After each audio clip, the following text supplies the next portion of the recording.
Angel और जादुई गोधूली परियों का साम्राज्य जगमगाते आसमान और फुसफुसाती हवाओं का एक स्थान था। शाम के समय फूल लोरियां गाते थे और चांदनी में नदियां तरल हीरों की तरह चमकती थी। वहां रहने वाली हजारों परियों में से एक सबसे अलग थी। इसलिए नहीं कि वह सबसे शक्तिशाली थी, बल्कि इसलिए कि वह सबसे प्यारी और आकर्षक थी। उसका नाम एंजल था। एंजल को परियों के देश में सबकी मदद करना बहुत पसंद था। वह अपनी सुबहें छोटे खरगोशों के लिए फूलों के मुकुट बनाती, दोपहरे तितलियों को नाचना सिखाती और शामें मून लेक के किनारे बैठकर मधुर धुनें गुनगुनाती, जिससे तारे और भी जगमगा उठते। लेकिन एंजल का एक गुप्त सपना था। वह बहादुर बनना चाहती थी। वह अक्सर शाही रक्षकों की प्रशंसा करती थी। वे साहसी परियां जो राज्य को खतरों से बचाती थीं। वह चाहती थी कि काश वह भी कुछ साहसी कर पाती। एक उजली शाम, परी साम्राज्य गोधूली उत्सव की तैयारी कर रहा था। साल की सबसे जादुई रात, जब सुनहरे गोधूली पत्थर ने इंद्रधनुषी चमक से आसमान को जगमगा दिया, जिससे धरती पर एक और साल शांति और आनंद का आशीर्वाद मिला। गोधूली पत्थर राज्य के मध्य में एक क्रिस्टल गुंबद के अंदर मंत्रों और परी योद्धाओं द्वारा संरक्षित रखा गया था। जैसे ही उत्सव शुरू हुआ, परियां गोल गोल नाच रही थी। हवा में तारों की धूल बिखेर रही थी। एंजल घास के मैदान के किनारे खड़ी विस्मय से देख रही थी।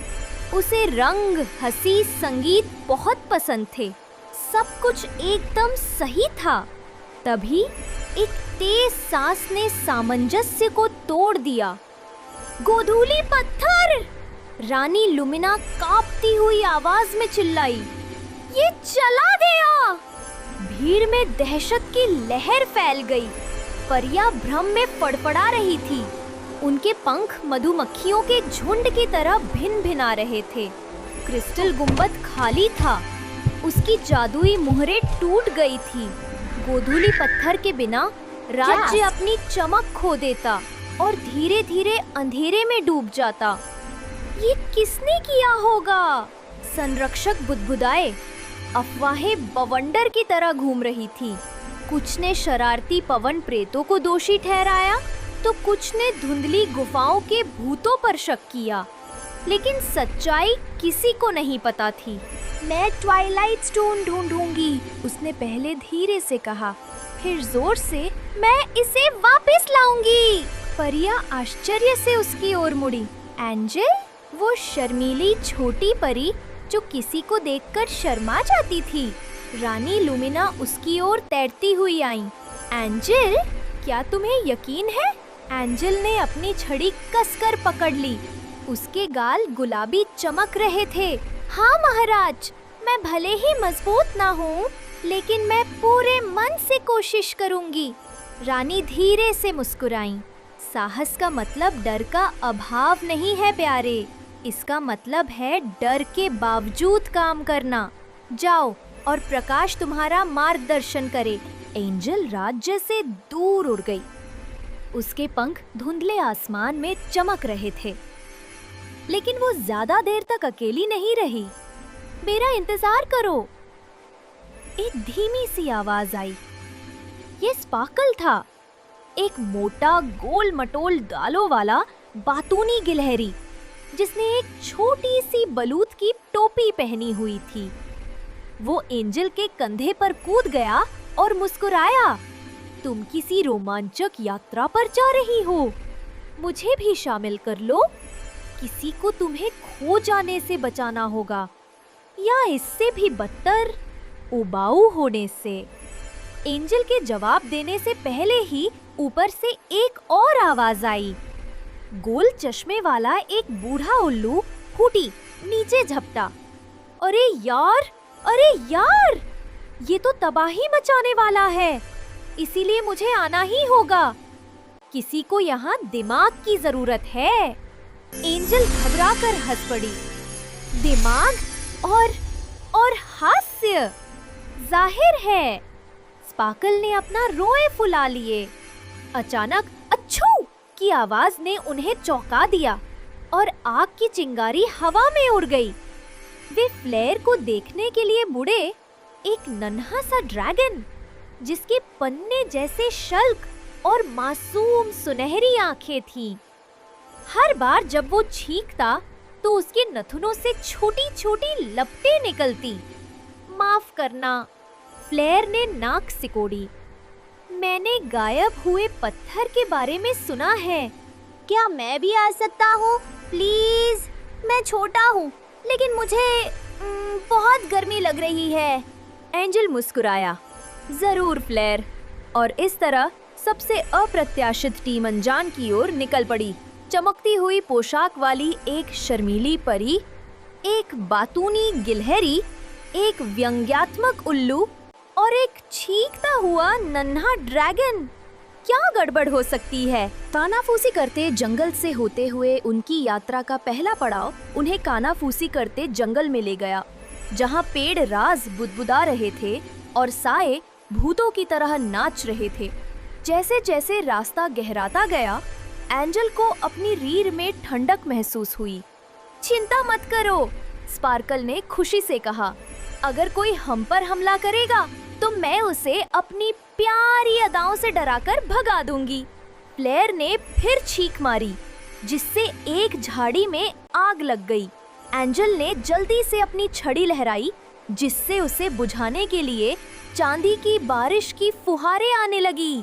क्या तुम्हें हर जंगल को बारबेक्यू में बदलना होगा? हूटी बुदबुदाया। वे तब तक आगे बढ़ते रहे जब तक उन्हें एक अजीब सी गुनगुनाहट की आवाज सुनाई नहीं दी। एंजल उसके पीछे गया और उसे चमकते मशरूमों का एक घेरा मिला।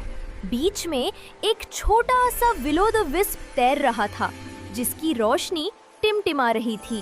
खो गया, खो गया, उसने फुसफुसाया। एंजल का दिल पिघल गया। क्या हुआ नन्हे? छाया पत्थर ले गई, खो में छिप गई। छाया? एंजल ने दोहराया। वो कौन है? विस्प कांप उठा। एक अकेला भुला दिया गया। वो रोशनी चुराना चाहता है ताकि हर कोई उसके अंधेरे को महसूस करे। एंजल कुछ और पूछ पाता, इससे पहले ही विस्प नीले कोहरे के गुबार में गायब हो गया। अचानक सामने काले कांटों की दीवार खड़ी हो गई। एंजल ने अपनी छड़ी उठाई और धीरे से बोली, रोशनी फैलो। जैसे ही दीवार टूटी, एक नन्हा सफेद खरगोश उछलकर बाहर आया। उसका नाम था चिक चिक और वो एंजल का पहला साथी बना। एंजल और चिक चिक आगे बढ़े तो उनके सामने एक काली नदी आ गई। नदी से अजीब सी ठंडी हवा बह रही थी। अचानक पानी से एक धीमी आवाज आई, कौन मेरी नींद तोड़ने आया है? एंजल ने हिम्मत जुटाकर कहा, मैं सिर्फ दोस्ती और रोशनी ढूंढ रही हूँ। नदी मुस्कुराई और उसके ऊपर सुनहरी रोशनी का पुल बन गया। एंजल और चिक चिक खुशी खुशी उस पुल पर चल पड़े। पुल पार करते ही एंजल और चिक चिक एक हरे भरे जंगल में पहुंचे। ये जंगल साधारण नहीं था, ये सपनों का जंगल था। यहाँ पेड़ बातें कर रहे थे और फूल गुनगुना रहे थे। एक पेड़ ने एंजल को सुनहरी फल दिया और कहा, इसे खाने से दिल की सच्ची ख्वाहिश दिखेगी। एंजल ने फल को हाथ में लिया और उसकी आंखों में अपने परिवार की झलक दिखाई दी। जंगल ने खुद ब खुद एक चमकता रास्ता बना दिया। जंगल के अंत में अचानक एक ऊंचा, काला और डरावना टावर नजर आया। टावर से अजीब फुसफुसाहटें आने लगी, जैसे कोई बुला रहा हो। अचानक दरवाजे से छाया का एक डरावना पहरेदार निकला। एंजल ने अपनी जादुई छड़ी उठाई और कहा, सच्चाई की रोशनी सबसे गहरी अंधकार को मिटा सकती है। रोशनी से छाया गायब हो गई और टावर का दरवाजा धीरे धीरे खुल गया। टावर के अंदर चारों तरफ अंधेरा और ठंडी हवा थी, मानो जगह में कोई जान ही ना हो। अचानक हवा में चमकती सीढ़ियां बनी जो ऊपर की ओर जाती थीं। सीढ़ियों के बीच एक बड़ा शीशा लटका था जिसमें उनकी झूठी परछाइयां दिखाई दे रही थीं। एंजल ने कहा, हम वही हैं जो सच में हैं। डर की परछाइयां हमें नहीं बदल सकती। और उसकी छड़ी से रोशनी निकली।